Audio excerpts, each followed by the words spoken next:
Magandang umaga mga kabay. So meron po akong approved repair dito. Job number 39564 letter A. Ang model nito mga kabay ay DWE 8100S. Ayan. So ang papalitan nito mga kabay, ayan, armature. So yun po yung armature niya mga kabay. May kasama na pong bearing sa likuran, 607 yan, tsaka may sleeve.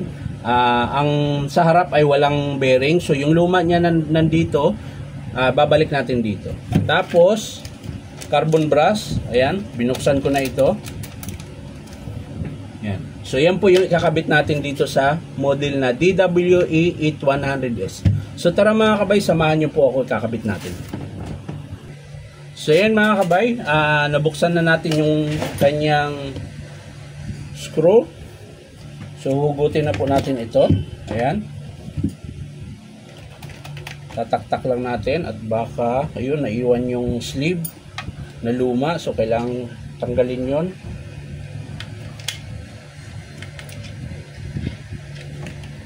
Yan. Tapos sugutin natin ito at pupunasan natin dahil tatanggalin natin yung bearing na 608 tsaka 607. Ayan. So ipitin lang natin ito ng vice grip mga kabay. Ayan. Kung wala namang vice grip, pwedeng gato. Ayan, bago nyo kalasin yung nut. Ayan. Tapos at syempre itong flange at yung kanyang bearing.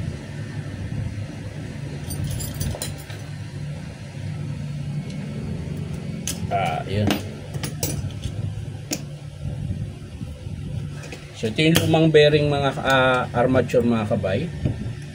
Babalik lang natin itong flange nya at itong bearing na 608. Dahil hindi po natin ito sinama, dahil buo pa naman. So lalagay muna natin yung flange, tapos bearing 608. Ayan, didiinan mo lang ito. Ayan. Tapos yung pinion nya at yung nut. Yan.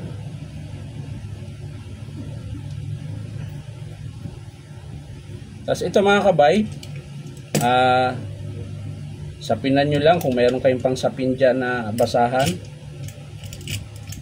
Tapos ipit nyo lang ng yung katamtaman lang mga kabay, na huwag pitpit yung bakal. Yan. So ayan.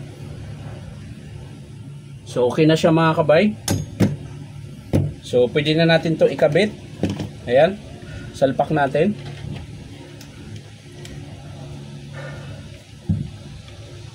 Baliktad yung flange. Ayan.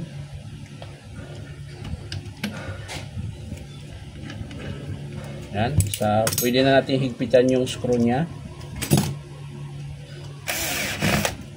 Ayan, 4 na screw to mga kabay. So sa mga gusto magpa-return mga kabay, punta lang kayo dito sa Powerman Hardware, 530 T. Alonso, Santa Cruz, Manila. Ayan. Hanapin nyo lang po yung Powerman Hardware tsaka yung DeWalt na signboard. So okay na siya mga kabay, kakabit natin yung carbon. Ayan. So sa pagkabit ng carbon mga kabay, gamit lang kayo ng pangsikwat na maliit para hindi kayo mahirapan magsungkit sa spring. Ayan po. Ayan. So sungkitin nyo lang yung spring. Ayan. Tapos sabit nyo dyan bago nyo ilagay yung carbon. Ayan. Ganyan po yung forma. Tapos balik natin yung spring at ikakabit natin yung terminal dito sa may lagayan nya. Ayan. So gamit lang din kayo ng long nose mga kabay para hindi po siya bumaluktot. Ayan. So ganun po yung forma nya. Tapos sa kabila, ganun din, sungkitin nyo ng matulis at ikabit nyo yung carbon. Yan.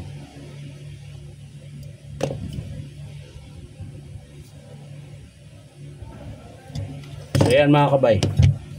So medyo ayusin nyo lang yung wire na hindi siya maipit. Yan. Ganun po ang forma niya. So yan mga kabay, bago natin isara, testing muna natin kung wala ba siyang siklab. Ayan. Dapat wala siyang siklab dahil bago yung armature.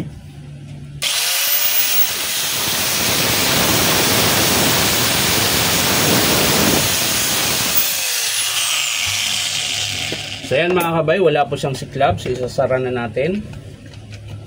At para ma-repair natin yung kasunod. Yan. So yan lang mga kabay.